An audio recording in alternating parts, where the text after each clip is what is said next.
लोगों को सुविधापूर्ण और सुरक्षित यात्रा का भी माध्यम मिला है। और साथियों, मुझे खुशी है कि नमो भारत रैपिड रेल से ये नारी शक्ति के सामर्थ्य का प्रतीक भी बनी है। इसमें train operator, station control staff, ऐसे अधिकतर काम में हमारी बेटियां ही कार्यरत है, बेटियां ही नेतृत्व कर रही है।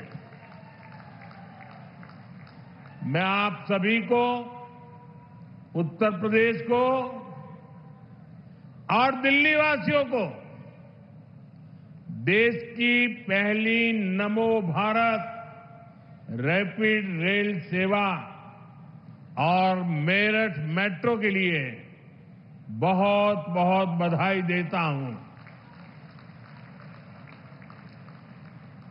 साथियों, मेरठ की इस धरती से मेरा भी एक विशेष नाता रहा है। जब 2014 के चुनाव हुए, 2019 के चुनाव हुए और 2024 के लोकसभा चुनाव हुए, तो मेरठ से ही मेरी चुनावी सभाओं की शुरुआत हुई।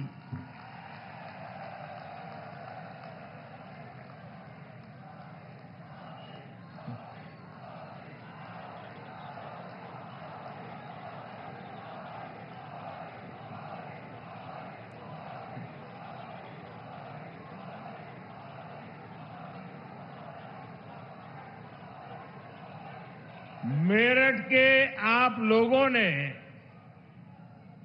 यहां के किसानों ने, उद्यमियों ने,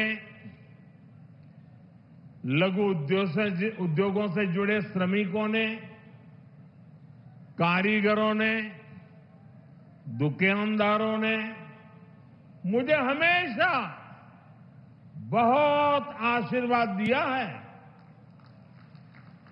और साथियों, मैंने तब भी कांग्रेस और सपा बसपा को कहा था कि अपनी जहरीली राजनीति छोड़िए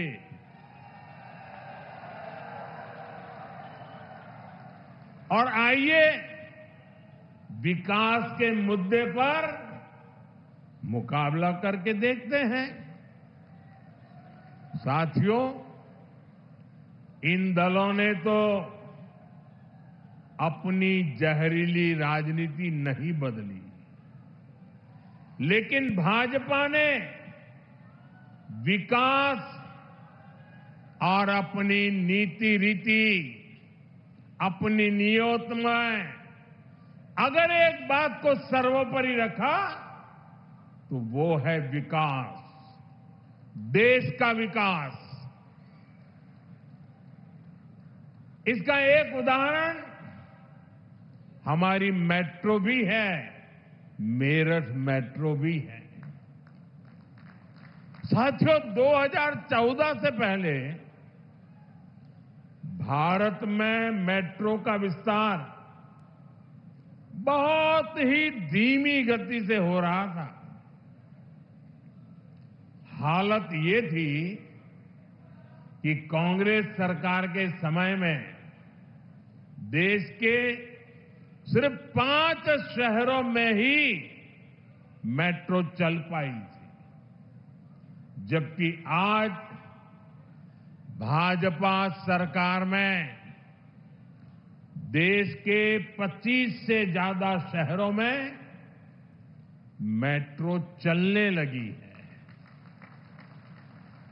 आज भारत मेट्रो के मामले में दुनिया का तीसरा बड़ा नेटवर्क बन चुका है। यूपी में मेरठ के अलावा भी कई सारे शहरों में मेट्रो पर काम चल रहा है।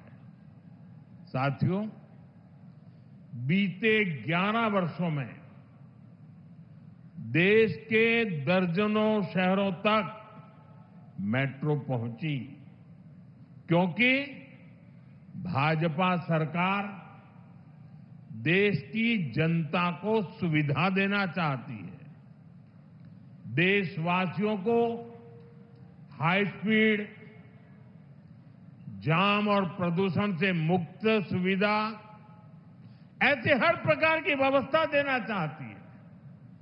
इसलिए आज नमो भारत जैसी आधुनिक सेमी हाई स्पीड ट्रेन चल रही है, वंदे भारत ट्रेन चल रही है। साथियों, कांग्रेस सपा की जब दिल्ली में सरकार थी, तब ये सब संभव ही नहीं था, क्योंकि तब इंफ्रास्ट्रक्चर के प्रोजेक्ट्स घोटालों में ही गुम हो जाते थे। मेट्रो जैसी और उससे जुड़ी अधिकतर टेक्नोलॉजी भी हमें विदेशों से आयात करनी पड़ती थी। हमने घोटाले भी बंद किए और देश को आत्मनिर्भरता के रास्ते पर भी आगे बढ़ाया, क्योंकि भाजपा की प्राथमिकता देश का विकास है, देशवासियों की सुविधा और समृद्धि है। आप यही देखिए, मेरठ वासियों का, पश्चिम यूपी वासियों का जीवन कैसे बदलने वाला है। सराय काले खां, आनंद विहार, गाजियाबाद और मेरठ, इन स्टेशनों पर भारतीय रेल, मेट्रो और बस अड्डों को आपस में जोड़ा गया है। देश में ये पहली बार हो रहा है जब एक ही स्टेशन, एक ही ट्रैक पर नमो भारत और मेट्रो रेल चलेगी। यानी एक ही प्लेटफॉर्म से आप शहर के भीतर भी यात्रा कर पाएंगे और उसी स्टेशन से सीधे दिल्ली भी आ जा सकते हैं। इससे मेरठ के आप जैसे हजारों साथियों को फायदा होगा, जो पढ़ाई के लिए, नौकरी के लिए, अन्य कामकाज के लिए रोजाना दिल्ली आते जाते हैं। जो लोग दिल्ली में नौकरी करते हैं और जिनका घर मेरठ में है, उनके लिए अब दिल्ली में किराए के घर में रहने की मजबूरी भी खत्म हुई है। साथियों, आज भाजपा की डबल इंजन सरकार आधुनिक इंफ्रास्ट्रक्चर पर जो इतना सारा पैसा खर्च कर रहा है, उससे आपका पैसा भी बचता है और युवाओं को रोजगार भी मिलता है। यहां पश्चिम यूपी में ही देखिए कैसे नए नए एक्सप्रेसवे बन रहे हैं, डेडिकेटेड फ्रेट कॉरिडोर बन रहे हैं। जेवर में इंटरनेशनल एयरपोर्ट बन रहा है। ये प्रोजेक्ट जब बनते हैं तब भी रोजगार मिलते हैं और बाद में नए उद्योग लगते हैं नए कारोबार आते हैं, उससे भी रोजगार पैदा होते हैं। साथियों, उत्तर प्रदेश की ये धरती तो श्रम की धरती है, ये सृजन की धरती है।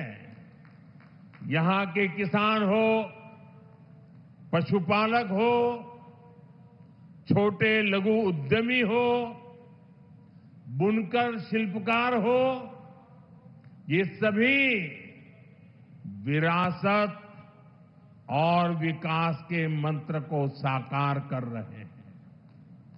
ऐसे में जब भारत का सामर्थ्य बढ़ता है तो उत्तर प्रदेश के इन सभी साथियों को भी फायदा होता है। साथियों, आप आजकल देख रहे हैं कि दुनिया के प्रति और दुनिया के लोगों के मन में भारत के प्रति कितनी आस्था है, लोग कितने आशावान हैं। दुनिया के अनेक विकसित देश आज भारत के साथ व्यापारिक समझौते कर रहे हैं।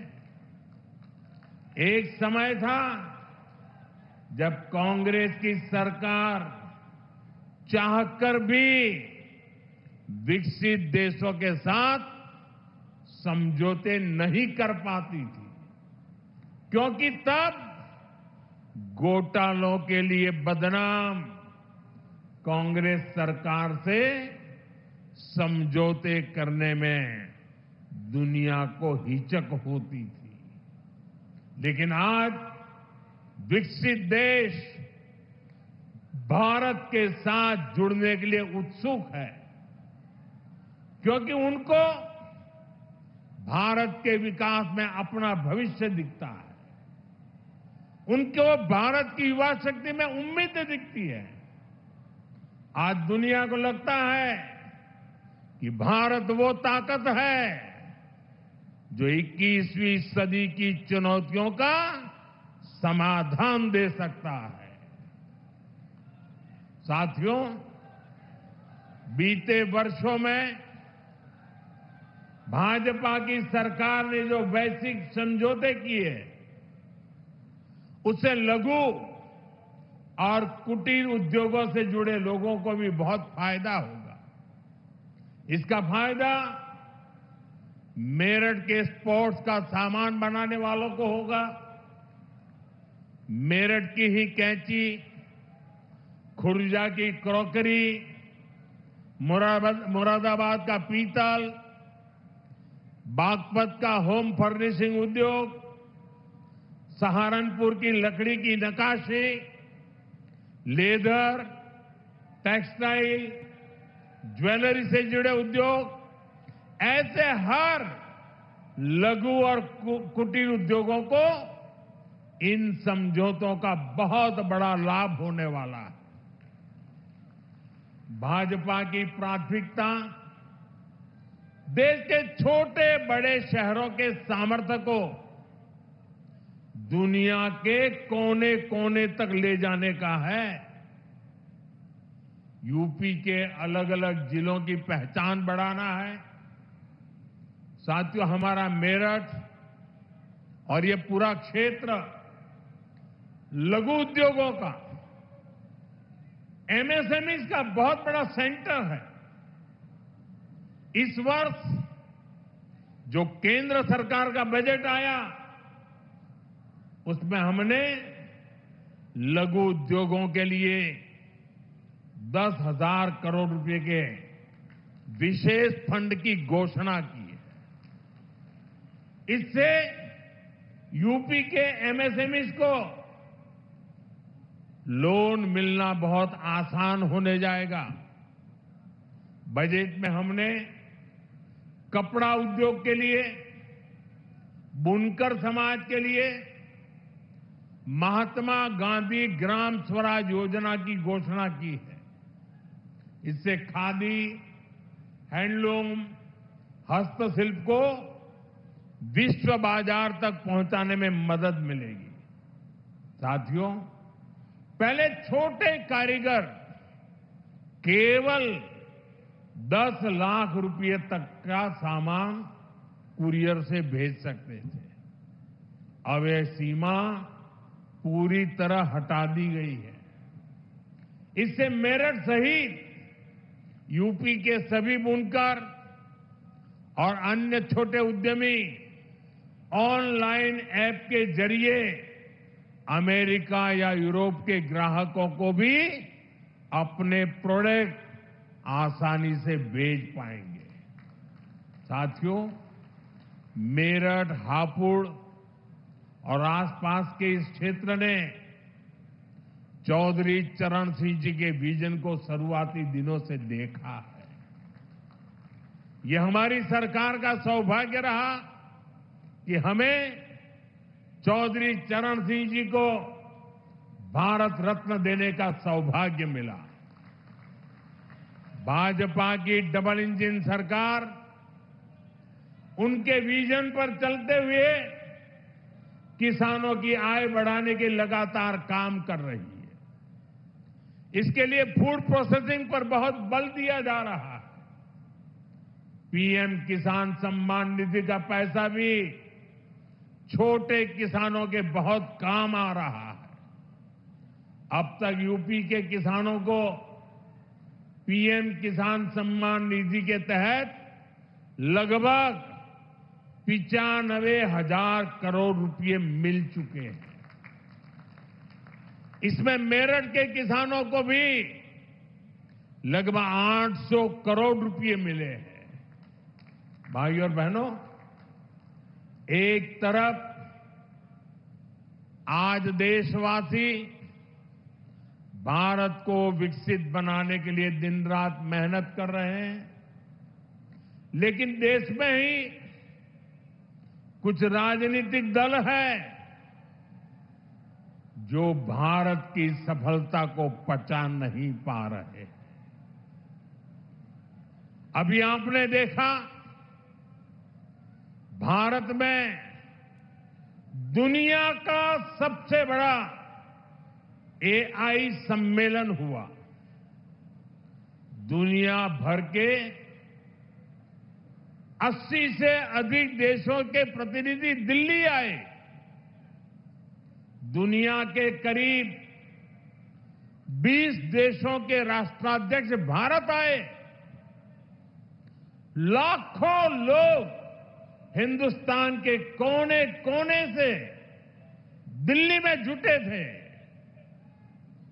दुनिया के विकासशील देशों में ऐसा सम्मेलन आज तक कभी नहीं हुआ। मैं जरा मेरठ के लोगों को पूछना चाहता हूं, ये जो एआई सम्मेलन हुआ, आपको गर्व हुआ कि नहीं हुआ? पूरी ताकत से बताइए, आपको गर्व हुआ कि नहीं हुआ? आपका माथा ऊंचा हुआ कि नहीं हुआ? आपका सीना चौड़ा हुआ कि नहीं हुआ? ये काम भारत के लिए हुआ कि नहीं हुआ है? भारत के युवाओं के लिए हुआ है कि नहीं हुआ है? भारत के भाग्य को बदलने के लिए हुआ है कि नहीं हुआ है? 21वीं सदी में लीडरशिप लेने के लिए हुआ है कि नहीं हुआ है? पूरा देश गर्व से भर गया।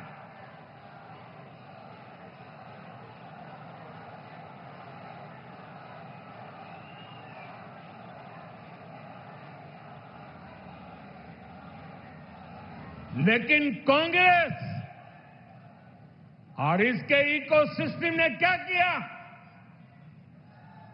साथियों, कांग्रेस ने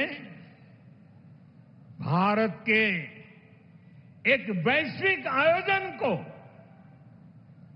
अपनी गंदी और नंगी राजनीति का अखाड़ा बना दिया।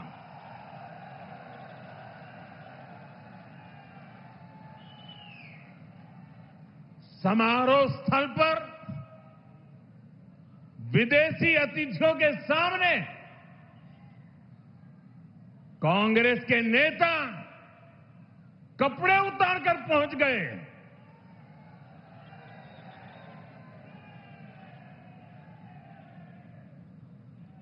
मैं कांग्रेस वालों को पूछता हूं, देश तो जानता है आप पहले से ही नंगे हो, फिर कपड़े उतारने की जरूरत क्या पड़ी?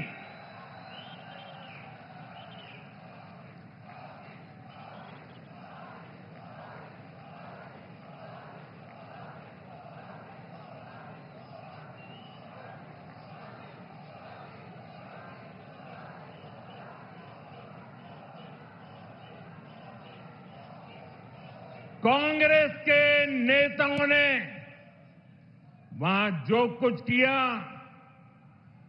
वो दिखाता है कि देश की सबसे पुरानी पार्टी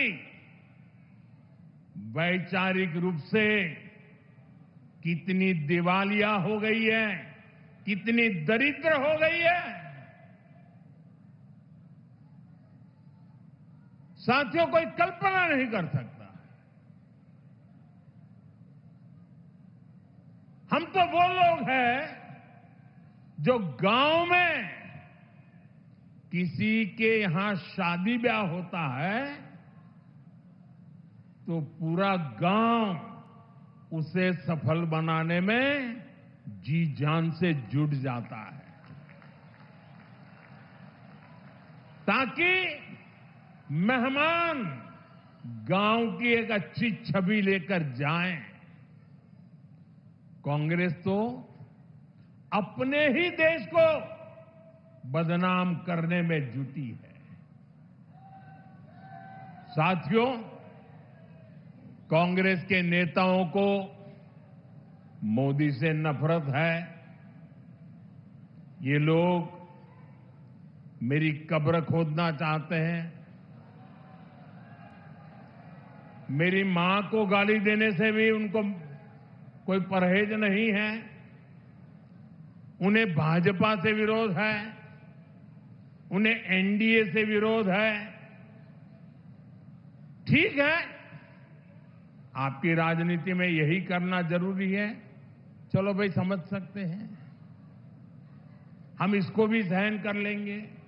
लेकिन कांग्रेस को याद रखना चाहिए था कि एआई ग्लोबल समिट ये बीजेपी का समारोह नहीं था और न ही उस समय बीजेपी का कोई नेता वहां मौजूद था। ये देश का कार्यक्रम था, देश के सम्मान का कार्यक्रम था, देश के लोगों के पसीने से। लेकिन कांग्रेस ने परसों सारी मर्यादाएं तोड़ दी और पूरा देश कांग्रेस की इस रीति नीति पर थू थू हो रही है। लेकिन दुर्भाग्य देखिए, इतनी पुरानी पार्टी के नेता लाजने के बजाय गाजते हैं, बेशर्मी के साथ देश की बेइज्जती करने वालों का जयकारा कर रहे हैं।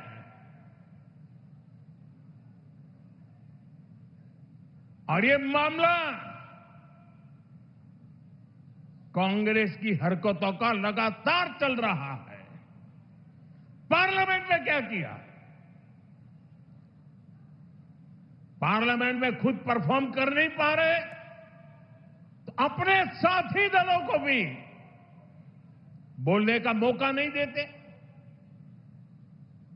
पार्लियामेंट को चलने नहीं देते। और उसका सबसे बड़ा नुकसान कांग्रेस के जो साथी दल है ना, उनको हो रहा है। अब वो समझ गए हैं। ये अभी दिल्ली में उन्होंने जो ये नंगापन दिखाया, उनके सारे साथी दल चौंक गए हैं, सबने किनारा कर लिया। और मैं नम्रतापूर्वक देश के मीडिया को भी एक रिक्वेस्ट करना चाहता हूं। वैसे मैं मीडिया को हर प्रकार से झेलने के लिए ईश्वर मुझे शक्ति दे प्रार्थना करता रहता हूं, लेकिन आज मैं उनको प्रार्थना करता हूं कि कृपा करके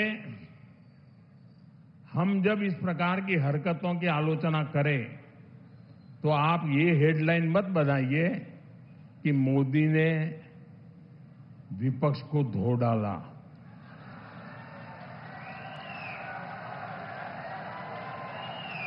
आप कांग्रेस को बचाने की ये चालाकियां बंद कीजिए। ये विपक्ष करके आप कांग्रेस को बचा रहे हैं और विपक्ष में जो और साथी बैठे हैं वो भी समझ गए हैं कि पाप कांग्रेस करती है और भुगतना उनको पड़ता है। और कांग्रेस की इकोसिस्टम हर बार बच के निकलने का एक खेल खेलती है कि पाप कांग्रेस करे, आलोचना कांग्रेस की हो, गुस्सा कांग्रेस पर हो, लेकिन मीडिया में कांग्रेस नहीं दिखती, विपक्ष शब्द दिखता है। क्यों भाई? क्यों कांग्रेस को बचा रहे हो? ऐसा करने से आप न कांग्रेस को बचा पाते हो, न कांग्रेस को सुधरने के लिए मजबूर करते हो। अगर आप एक बार छापना शुरू कर दोगे, बोलना शुरू कर दोगे, ये जनरल विपक्ष का दोष नहीं। और देखिए दिल्ली में जो हुआ, क्या उसमें कोई टीएमसी के लोगों ने पाप किया है? नहीं किया है।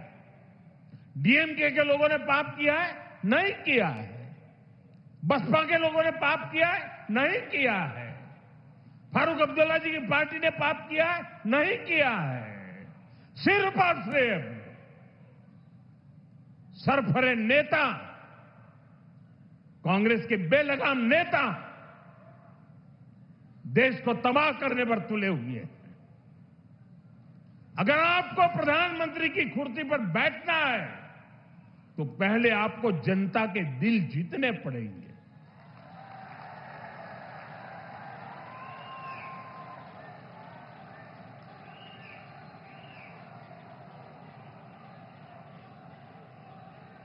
महिलाओं एमपीओ को भेज करके सीट पर कब्जा करने से आप प्रधानमंत्री नहीं बन सकते हो।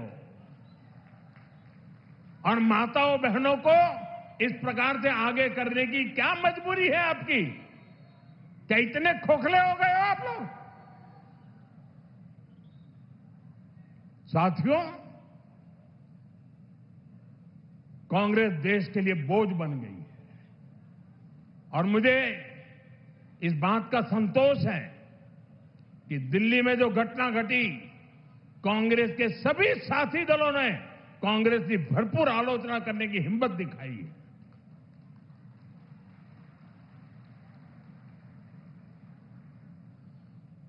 मैं विपक्ष के इन साथियों का सच्चाई के साथ और देश के गौरव के साथ खड़े रहकर रहने के लिए उनका मैं सार्वजनिक रूप से आभार व्यक्त करता हूं।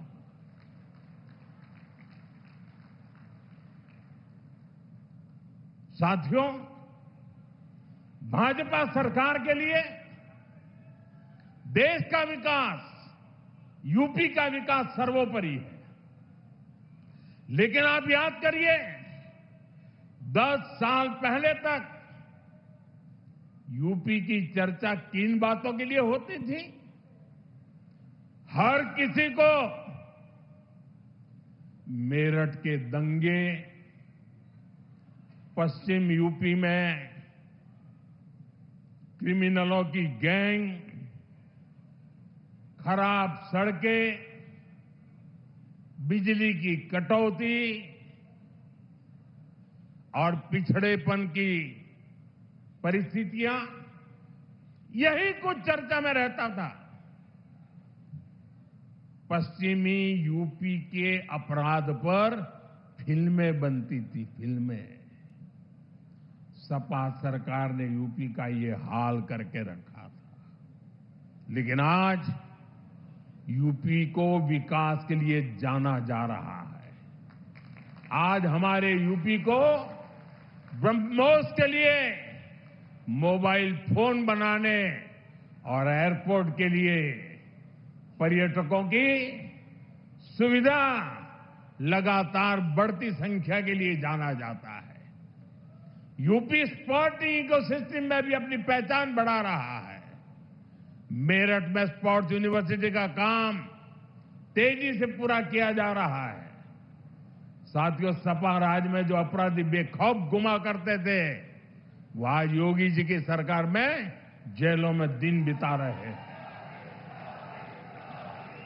आज किसी की हिम्मत नहीं है कि कॉलेज से पढ़कर निकल रही हमारी किसी बेटी का अपमान कर सके। साथियों, जब कानून व्यवस्था सुधरती है तो व्यापार, कारोबार और दुकानदारी के लिए भी माहौल बनता है। इसलिए आज यूपी की अर्थव्यवस्था में भी जबरदस्त उछाल देखने को मिल रहा है। योगी जी के नेतृत्व में यूपी देश का बड़ा मैन्युफैक्चरिंग हब बन रहा है। कल ही मुझे यूपी की पहली सेमी कंडक्टर फैक्ट्री का शिलान्यास करने का अवसर मिला है। इस सेमी कंडक्टर फैक्ट्री के बनने से यूपी का सामर्थ्य और ज्यादा बढ़ जाएगा। इससे यहां नए निवेश, नए रोजगार के लिए अद्भुत संभावनाएं बनेगी। मैं आपको विश्वास दिलाता हूं, भाजपा की डबल इंजन सरकार ऐसे ही यूपी को देश की सबसे बड़ी इकोनॉमी बनाने के लिए काम करती रहेगी। यूपी विकसित होगा तो ही भारत विकसित होगा। एक बार फिर आप सभी को नमो भारत ट्रेन और मेट्रो प्रोजेक्ट के लिए बहुत बहुत शुभकामनाएं देता हूं। ये वंदे मातरम के 150 वर्ष मना रहे हैं। मेरे साथ बोलिए, वंदे मातरम, वंदे वंदे वंदे वंदे वंदे वंदे वंदे वंदे वंदे वंदे वंदे।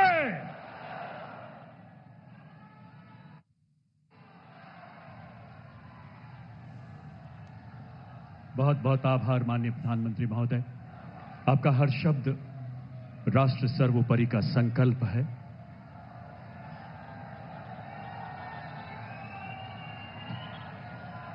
समय और सीमाओं की परिधि से परे आपका हर आह्वान जन आंदोलन बन जाता है। इसलिए तो हमारा तिरंगा विश्व के हर मंच पर शान से लहराता है।